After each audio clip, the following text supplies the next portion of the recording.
After the race, we do a total inspection of the bike. We take it all the way apart, and that means the entire thing, and we rebuild it from the ground up. So we take it apart, we look at everything, we clean it, we inspect it as best as we can for any type of damage or cracks or anything. A lot of times there'd be something that you didn't realize happened on the racetrack, and then you take it all the way apart and you find something that you wouldn't expect, or a part that needs to be changed.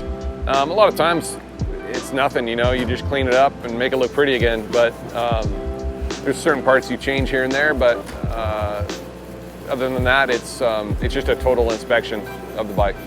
The whole process of rebuilding the bike is not easy.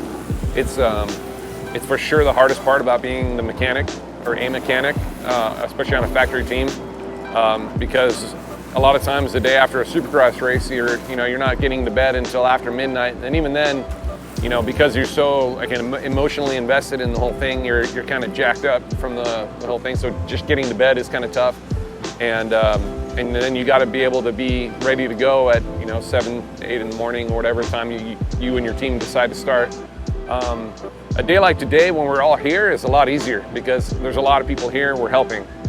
Most of the time, the mechanics are on their own with the truck drivers, and those are the tough days where you start at 7 in the morning, and if you're hustling and working and you don't take any breaks, and then you can do it in 12 to 14 hours. Some guys do it quicker, but it all depends on the routine of the mechanic. Some guys like to have all these parts prepped and they just put them on, and then they take the parts that were used and they prep them during the week. Sometimes you have to do it that way because there's not enough time, or on some teams with a lot of riders, and then they have to just do what they can because there's no room to do it and things like that. But yeah, for the most part, it's an all-day deal from morning till night, and if you're not hustling, you're gonna be a late night, and then you're gonna be pretty bummed. The way that we track parts that need to be replaced is that we have a time limit on certain parts. There's certain parts that go every race. We put a new chain on. Some of the wear parts that we go through a lot. They get changed all the time. Brake parts, brake pads, things like that.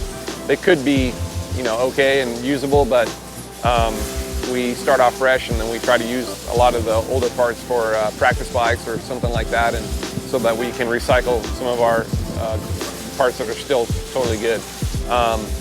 But the other parts, the frames and the big parts, we have a certain amount of time on each one that we like to keep. The engines, for example, right now we do 2 races, and then we switch it after that to another one, and then we rotate 3 engines in a row on each 450. And then the 250 will be a little bit different, because it's just a harder engine to keep going because you're pushing it to the limit. And so we keep track of all those things. Every part that we run on the bike has a time stamp on it that we keep track of, and then when it's time to go, then that gets shuffled out and a new one gets put on, and then it's all kept track so that when we get it back to the shop or wherever, we know what race it did, how much time's on it, things like that.